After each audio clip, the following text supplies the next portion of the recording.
project now? I mean, you've done some extensive solo work, two full solo albums, a lot of individual groups. Why the immediate family? Well, it just kind of fell together, Immediate Family started when I was over a record deal in Japan for Japanese label, and they gave me a small budget, and I was able to. I had to think about how am I going to do this record, and I realized that all my boys were in town, Russ and Lee and Wad were available, and of course because I had been working with.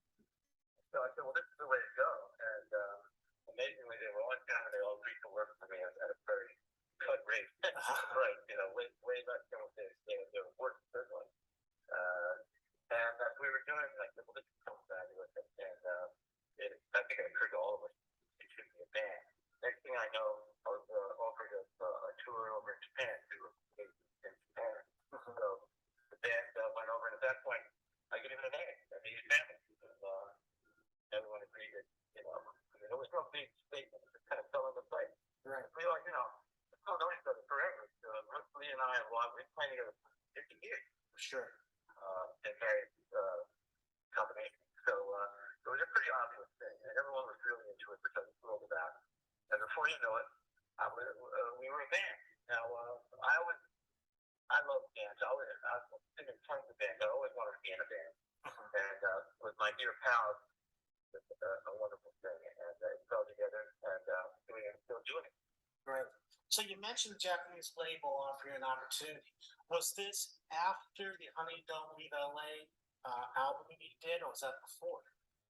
Well, that was the album. Okay. And then it came out, and I said, well, they wanted to call it Danny Kortchmar. I said, well, call him Danny Kortchmar and Immediate Family. So that's the start, because the label had signed me, they weren't aware this was going to be a band. And we went from that to expand to the point where now we're just going as Immediate Family in Japan.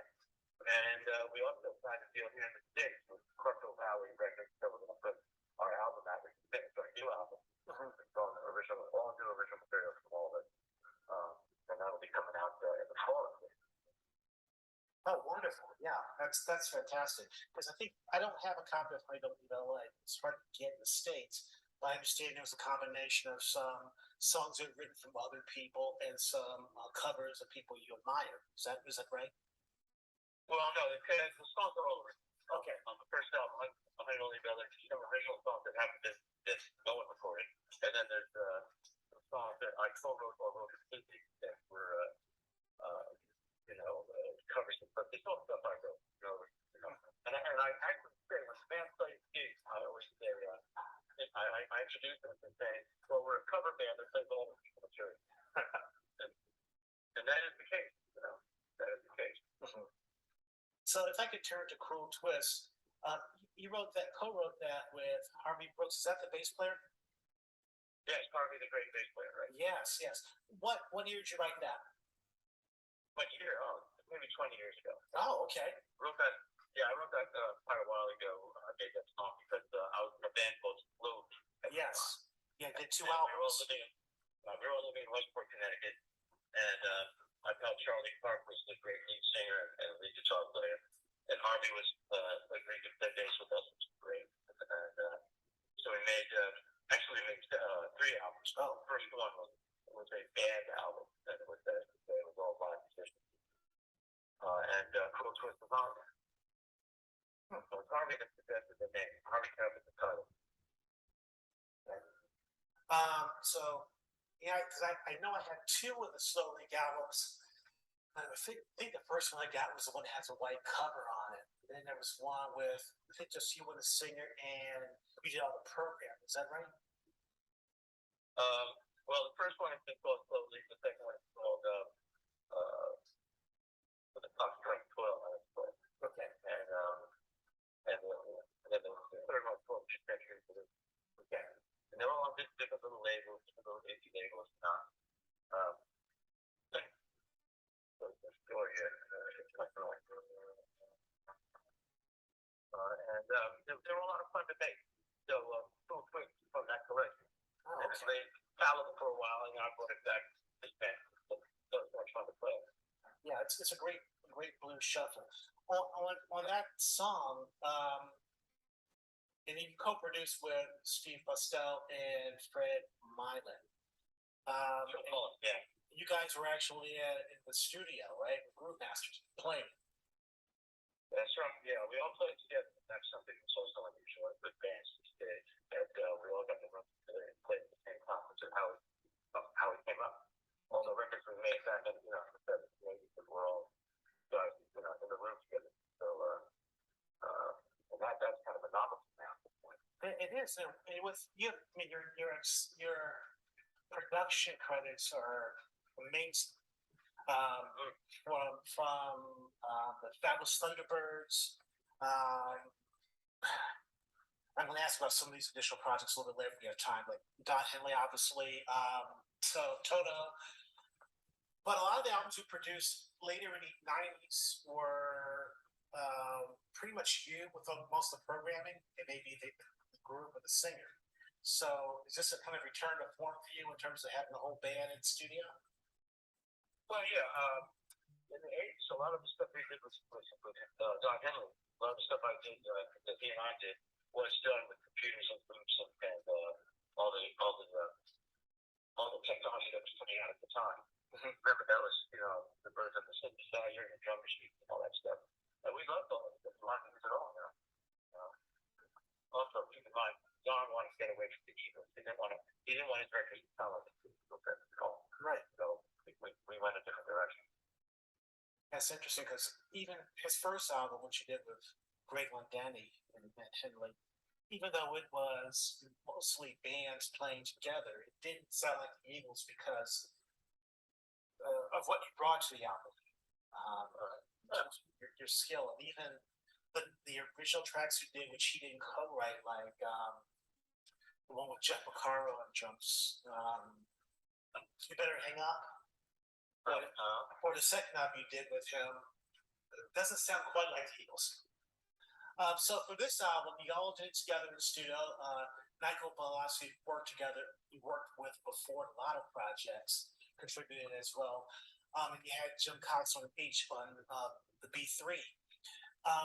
Jim Cox played on the first album, the solo album. So we got Jim in to play the whole stuff with the brother. Great. How many songs did you guys set aside for the new project? So you're breaking up a little bit from that. How many songs did you set aside for the new album or EP? The new album is the new album 12 songs. Okay, yeah. They may release an EP. I'm not sure what they're going to do with that. But Kortchmar album, they have a work effort marketing plan and promotion plan. And it'll be good for them. But eventually it will come out 12 songs. We're going to print be on a vinyl and of course whole platform. And in terms of the songs that you've picked, were there any collaboration between you and Wadding and Steve in terms of the writing? Yes. Well, I worked with Wadding for so long that he and I collaborated really well. And he and I worked on several of those things together. Post-Bill, Whitey and I worked with Steve as well on something together. And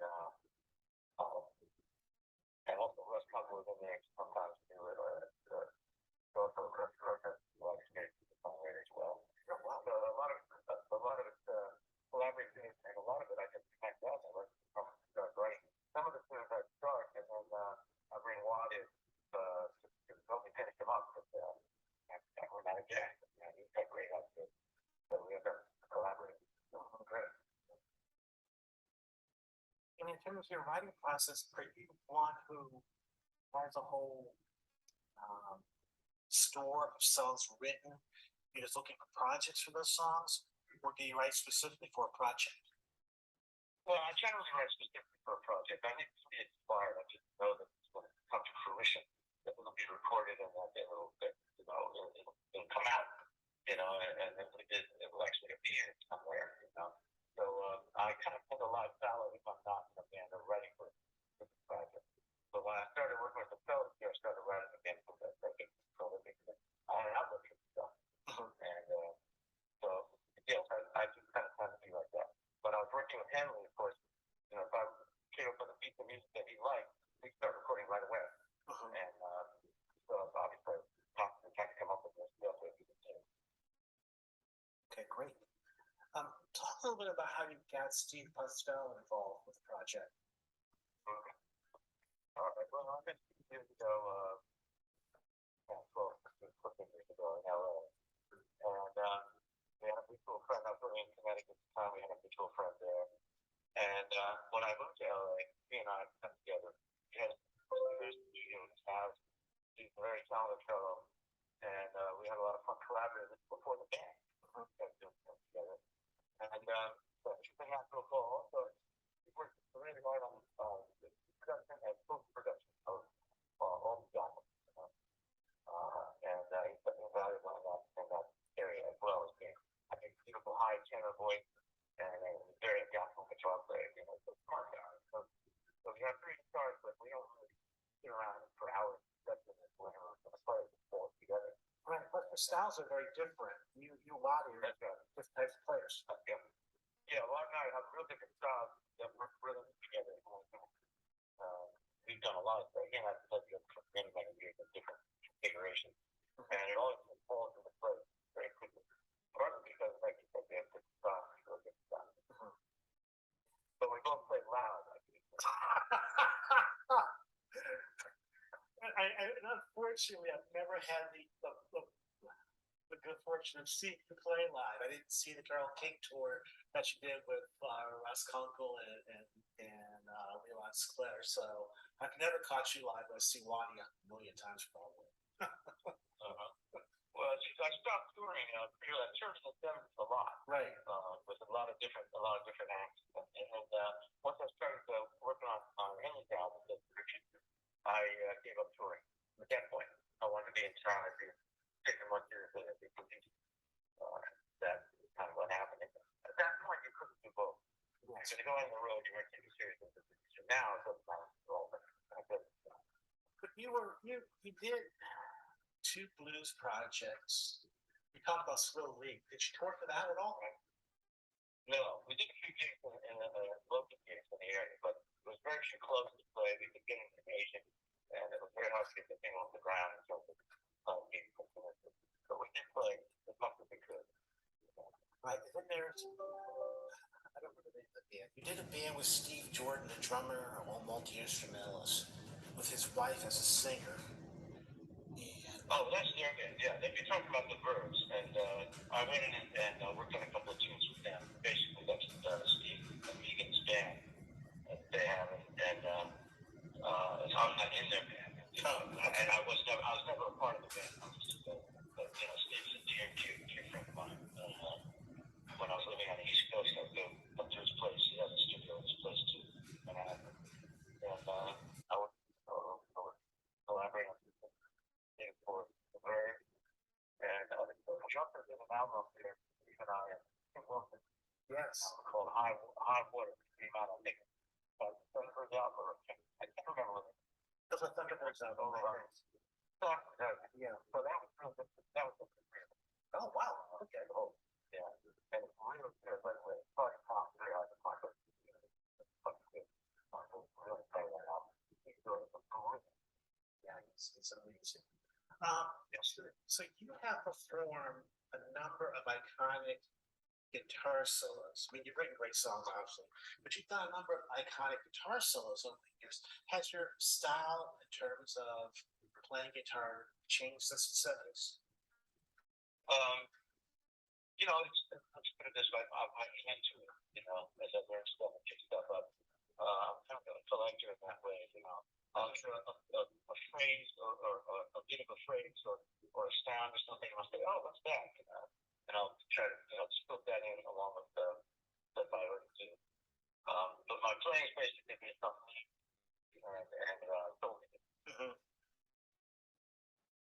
When you did a solo on Henley's first album, it was a Gretsch guitar, a song called "Long Way Home," which is still burned in my mind. It's so amazing. Beautiful song, yeah. You take on he knows that already. Well, we wrote that together, but I can't remember. I think we did You did, but also, I think that also included Leland, Sklar, and bass, and I think the brushes. I don't think that, maybe that was Caro? I think it was Jeff Caro with Might have brushes. been, it might have been Jeff, and it might have been Helen. But also on that track, Denmark Test is also playing. That'd be great for Denmark Test. Wow, it's just invaluable. Just one of the best musicians you're ever going to hear. He's amazing. So He's a wonderful musician, a great guy. you talked about your guitar playing. What about your vocal style? Has that changed any? I mean, you do the lead on Chrome Twist. Well, around 2010, I started getting serious. I wanted to perform my own songs, and before that, I had no confidence whatsoever in my ability to sing. But I started doing these. The great Arnold McCullough in his background, which is I started to build my voice up, and I started working on my songs. And I finally figured out what to do and what not to do, and what worked for me and what didn't. And I basically taught myself how to perform my own songs. So, between doing the vocal exercises and strengthening my voice, and also paying attention to what I was doing, in terms of being a singer, I eventually developed a style to perform my own songs. And you've always been a guitarist that's surrounded by great vocals, whether they be your background vocalists. So I guess. Amen. Boy, that true word was spoken. I've got to work with one of the best singers you're ever going to imagine in your life. And one of the reasons I didn't sing much was because I was overwhelmed by how great people I was working with are. So I'll never be that good. But what I realized is that I won't be that good as James Taylor, but I'll be able to perform my own song. Right. And represent my own picture. So that's what I aim for. Because you released a solo EP, I think it was digital only a few years ago. Including re-recordings of some of your songs. I think you included Shaky Town on that album as well. And your vocal approach was totally fitting of the materials. Excellent. I'm sorry. What's the question? I could have figured out again. It probably wasn't a question there, so let me just move on a little bit. For this album, how long did it take you to record it? The one we just finished, we went in the studio for 3 days, and it's no track. We had done pre-production on there before, so we did the tempo, and I had sung the tune, or all of us had sung the characters that we were going to do. So when we went to the play, you could hear that big people coming in without wanting to sing live. So that is like very. So we were able to follow through the song very quickly, and do it well. Of course, that day, you don't need more than 1, 2, 3 takes to know how to play that. Wow, that's amazing. But we know how to play that. Any band in the whole world ever know how to play together stuff. It's music experience. And we took some songs, we had that telepathy song, because I was there for playing with that for a long time. That makes sense. And then Michael Boss used Pro Tools for it? Say again? Did Michael Bolas use Pro Tools to record the album? All right, you mispronounced his name. His name is Nico Bolas. Nico Bolas. Thank you. And Nico is one of the great engineers here in LA, and we've all known him. I met him when he was 18.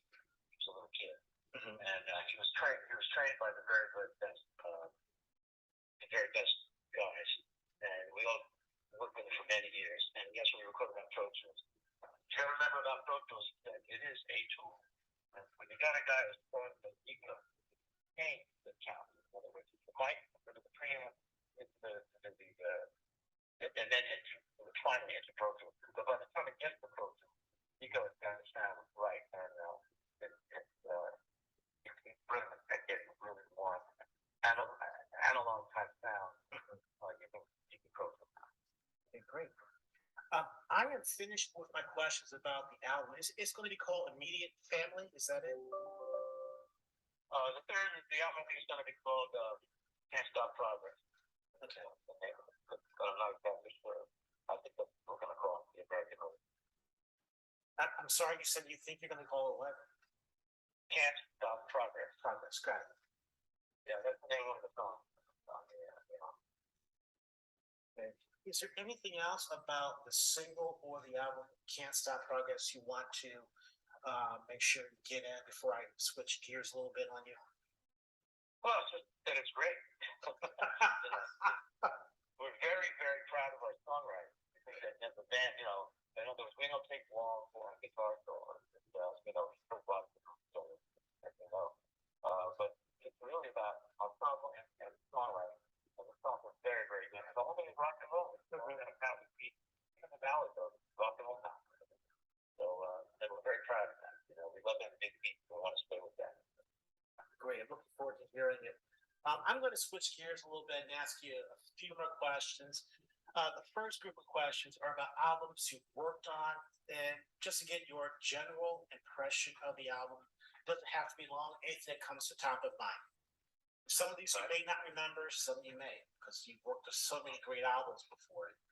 The first one is Toto's Kingdom of Desire, where you contributed 2 songs to it. It produced Right. I think I produced one song on that, but I wrote Kingdom of Desire, and I wrote the song, and I had a demo of it on a cassette. That's what we listened to at the time. And I was doing a session with Jeff McCarroll, and I played it for him. Mm-hmm. And then I said, let's take this off. And I played myself. I said, it's great. Toto got it good. The next thing I know, Toto recorded the song, and I produced it. And they learned very quickly to do one version of it very quickly, and it was great. I love all those guys. I've known them all forever, and I was very thrilled to have record one of that song. Great. And you produced a song "Kick Down the Walls," which I think was released on most of the copies of the album as well. Do you remember that song at all?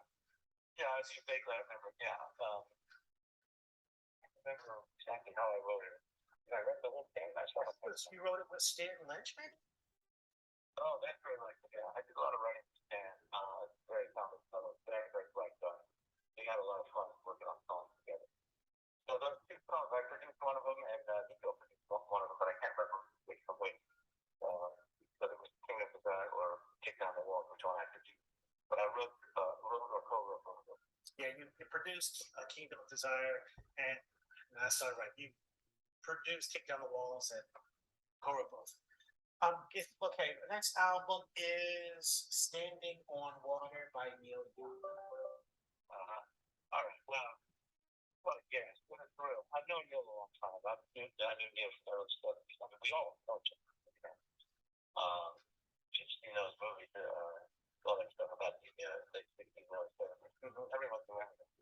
And, you know, it was a big family at that point. Everyone collaborated, everyone was participating.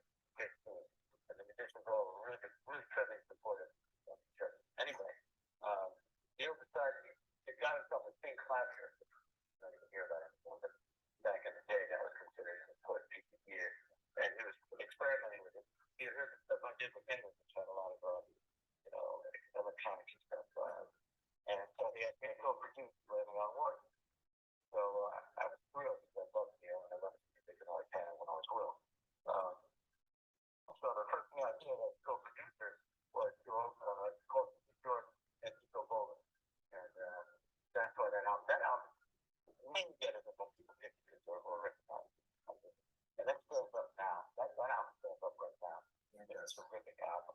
It got lost in several times because Neil went to war with China. And I get it. And Kevin Records was a big deal about that for the album and the recognition of the distribution it took on. But it's a brilliant album, and I stand by that album. Great. And we had a ball making Neil got me the Force of Nation. You were Steve and I out, and that didn't be legit, you know.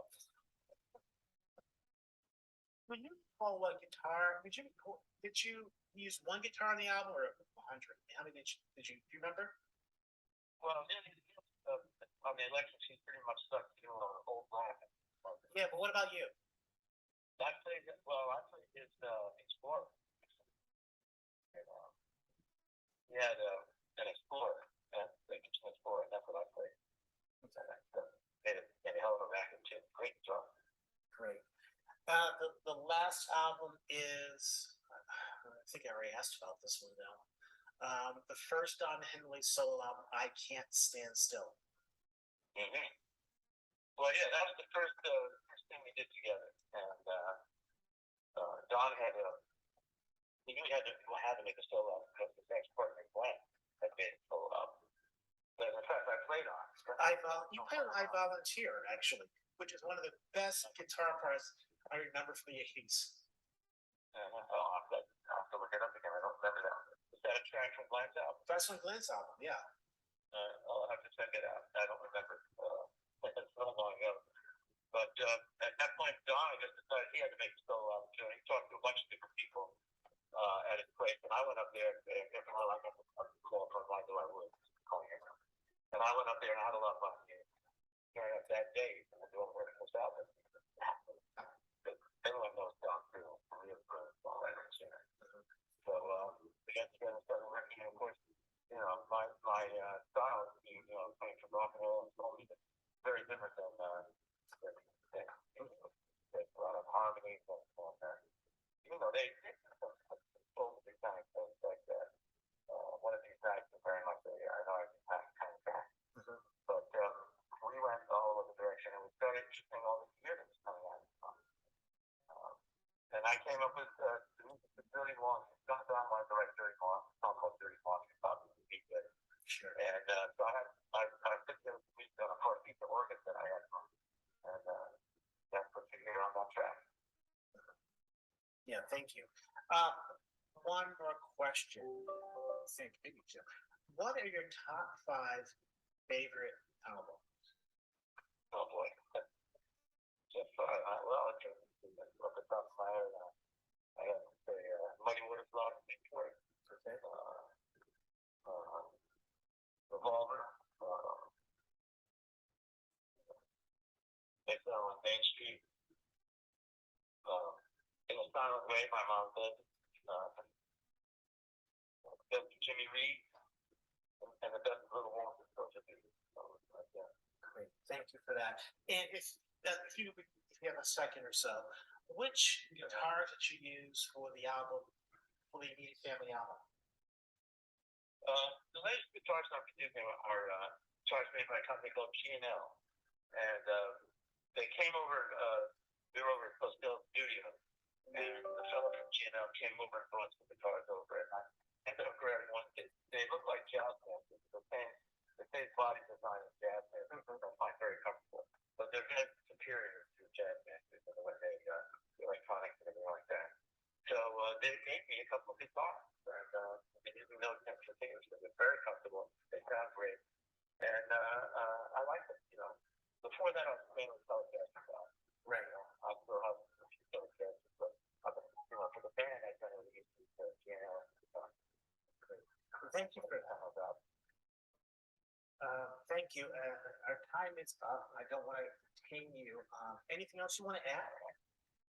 Well, just I hope that our album gets attention. I think it should get, and how proud I am to work with my dear brothers and to make it back.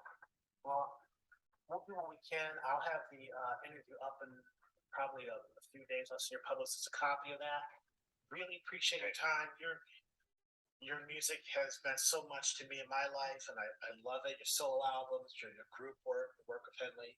I'm looking forward to hearing this album, and I appreciate your time. Thank you very much. Thank you very much. Okay, appreciate it. Have a great day, Danny. Thank you. All right, you too. Thanks for Bye.